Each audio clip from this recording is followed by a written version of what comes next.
how to believe in each other. He was part of opening up Snow Canyon High School. And when we decided that our mascot was the Warriors, he was part of that. He started the whole Touch Gold thing, and just incredibly inspiring man.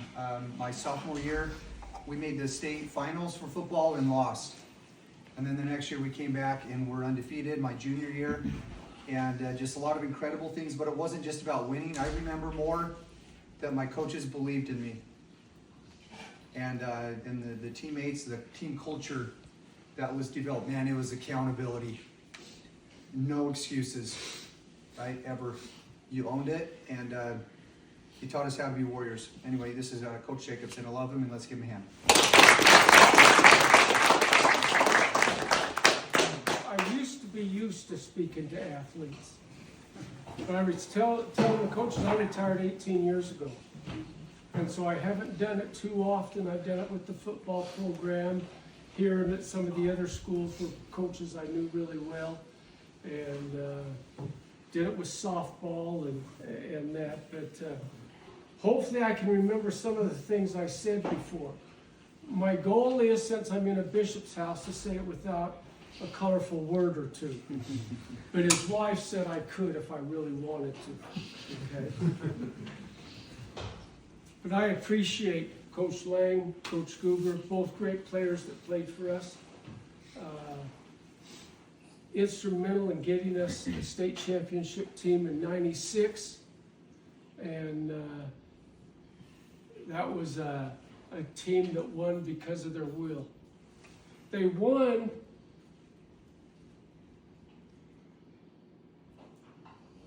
as I've gotten older, my emotions have gotten closer to the surface. So if I cry, no.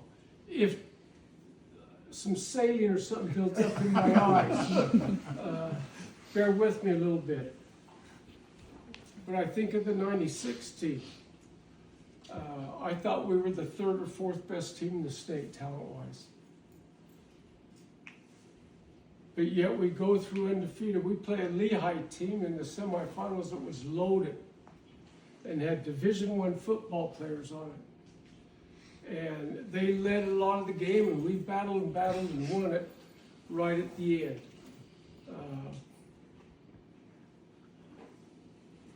I think of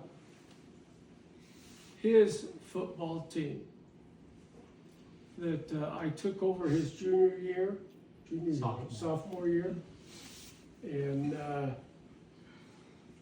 he started as a sophomore. Junior year, we played a lot of juniors, didn't we? Mm-hmm. Played a lot of juniors. Mm-hmm. We weren't picked to be very good. But the team that year was like the team in '96. They had the will to win, to do whatever it took to be successful. They were there each morning for weightlifting. Our weight room had never been so crowded in the morning as it was with that group there, lifting and getting stronger and getting faster and building team chemistry. We weren't picked very high in region because we had so many young kids, and that and Snow Canyon hadn't been good for a couple of years. But they played their hearts out. We beat one of the best teams in Vegas. We ended up playing for a state championship. We went on the road 4 consecutive weeks. We didn't win that state championship. But you talk about teams, and the point I'm trying to get at is that they won not necessarily because of talent. You combine the talent with the will to do what they needed to do. To work hard, pay the price, understand what team is, and then go out and do it. I did have another state championship team in '99, and we were so much better than everyone it didn't matter. Even though that group worked real hard. Problem is, they thought they were good. Second day of the year, we go to Provo. And Provo beat us, and Provo wasn't a very good team. And we talked about it in the locker room afterwards. Why did we why weren't we successful tonight? And basically the same answer was, we didn't work hard this week. Coach can only do so much. It comes down to you. What's inside here? How big's your heart? How bad do you want it? Because you're going to go up against kids that are equally as good or probably better in a lot of cases. But if you've paid the price and learned to give it your all,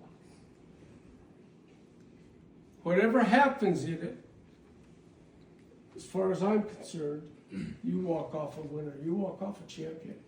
Because one thing you've learned is to pay the price, to work hard, to do what it takes. You've been coachable. You've done all the extra things that you needed to do to get yourself prepared for this wrestling match. And you're involved in a sport that is the toughest sport ever to be involved in. I think football's hard. Part of it is. But it's not the constant thing that wrestling is, where you're an individual out on the mat, you against one other person. And that's where you can find out where men are men and boys are boys, I think. I was watching a wrestling match yesterday, maybe some of you saw it. Oklahoma State and Iowa State. You're talking about good programs. And I watched every one of those wrestlers. They got no quit in them. No quit in them. One of the matches I watched went into overtime. And it's real exciting. When I first began coaching, and in about 10 years, there was a wrestler from the state of Utah. It was really good. And I had gone to school with his dad in college. And he went to Iowa State, Kel Sanderson. You know who Kel Sanderson is? Best amateur wrestler ever. If you ever watched him wrestle. And you watch him coach, and he sits there most of the time kind of calm and watch him because he's taught them what they need to do. Now it's up to them to go out and individually do it. You don't always have to look for the coach to tell you what to do. You've been taught exactly what to do. You've done takedowns to no end. You've worked pinning combinations to no end. You've worked escapes to no end. Probably there you've been in practice, says, oh, not this again. You ever done that? Yeah, I'm sure you have. Most athletes have done. But now you go out and show what you've learned, how coachable you've been. And then you go out and do it. If you give it your all, you're a winner. That's what I determine. I tell my grandkids who have been involved in athletics up north and some around here, learn to give your best effort. That's all anyone will ever ask of you. Do what you need to do. And then you'll be successful, not only in sports, this is minor, but in life, in a profession, in being a husband, in being a father, those important things in life. And you're going to look around this room and you're going to see people you've gone to school with, people that you wrestle with, people that have been smelly and you've had to wrestle. But those are going to be some friends. I think back to my athletics, whether it be high school or college. And in high school, I was a football, baseball player. My group of friends from my teams have got together every 6 months. And I haven't been able to go. And a bunch of them got together and gave me a call. And so I leave in 2 weeks to renew some of those friendships. Now, I've been out of school a few years.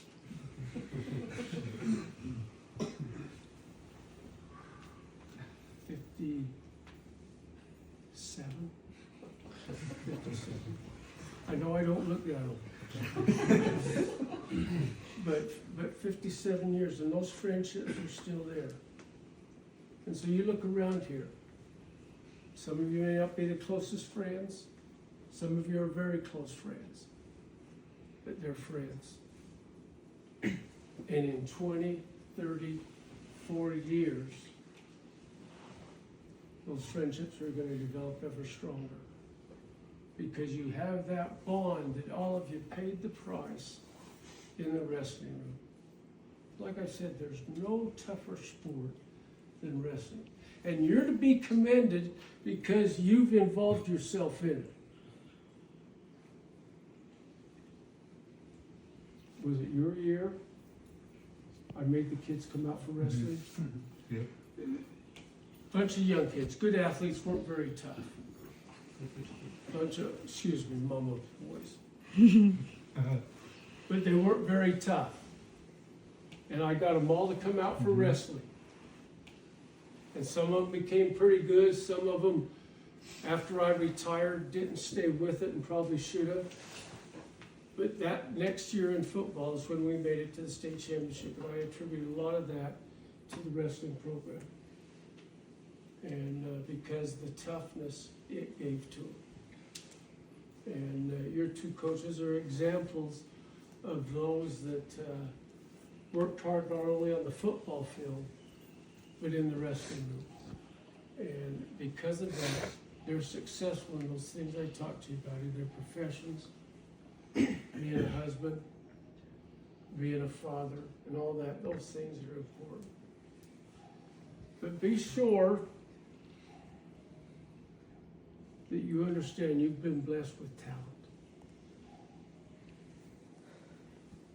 You've been blessed with the desire to succeed. Otherwise, you would have stayed in wrestling. But you've been blessed with that. Thank God for the talent that you have. And you need to thank Him all the time. And rely upon Him in those tough times. Because you're going to have Him on the wrestling mat. You're going to have, any of you straight A students, don't you raise your hand. Your mother and dad.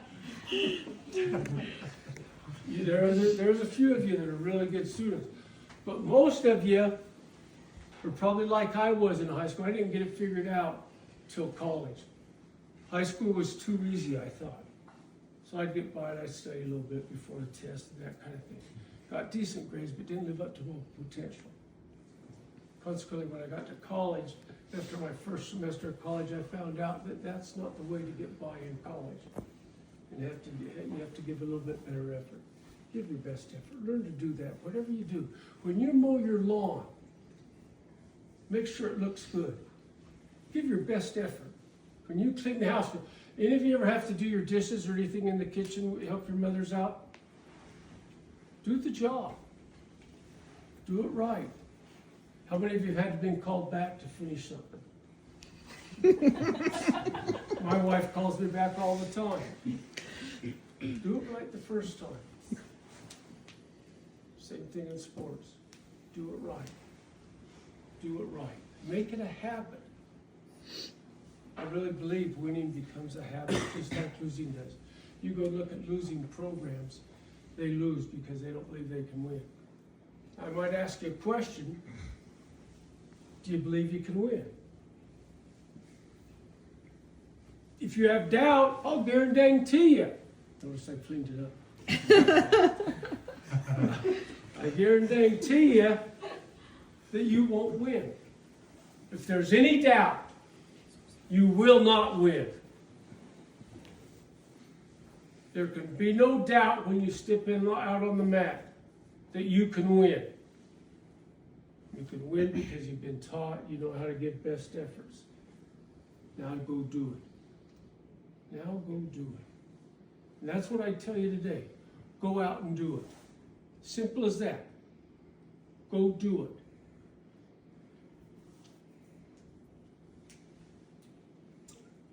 Coach Lang mentioned we did a touch gold that we started.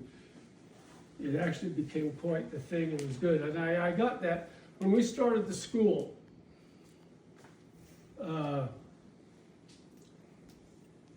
And for football and the colors and everything, I got in touch with Notre Dame and asked them if they'd send us pictures of their uniforms.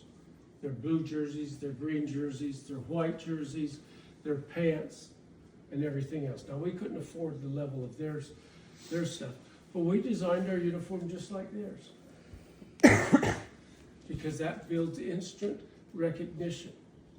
I recall walking across, go to the football field, and some sophomores were there from the school we were playing on the other side of town that has black and purple and some of that. And they were saying, look at those uniforms. They look just like Notre Dame's. Notre Dame's had an SND down there, right here on their hip. What do we have? An SC. Okay, we had the same kind of things. That built instant tradition. I don't follow the high school athletics much anymore because of the responsibilities I have at home. I do read the paper to see how people are doing. And I'm anxious to read the paper to see how well you guys do. Remember, you're warriors. What does warriors mean? What does it mean? If you're a warrior, what does it mean? Do you ever watch Cowboys and Indians? Oh, they don't do them much anymore. They do war shows and that kind of thing. But you can find out real quick who's a warrior. Who's a warrior? If you're a warrior, you go out and give it your all. And my hope is that every single one of you are warriors. Through and through. That you bleed the green and gold. That you have great pride in it.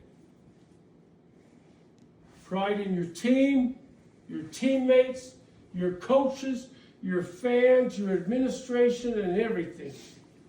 Great pride in being a Snow Canyon Warrior. Because I'll guarantee you, not everyone gets to be one. There's a lot of other kids that would do athletics too hard. You know something like that? You're probably too hard. Well, you're in the hardest of all sports. You're to be commended for that. Take great pride in that. Go out this next week, the next 2 weeks, isn't it, Coach? The next 2 weeks, and get the job done to the best of your ability. And there could be 1 or 2 or 3 state champions in here. I don't know. There better be at least one. Better be at least one. But go out and get the job done. Your best efforts that you possibly can, and that's all anyone will ever ask you. It's all family can ever ask you. It's all coaches can ever ask you. And that's all you need to ask yourself. But you go look in the mirror. You go home and look in the mirror.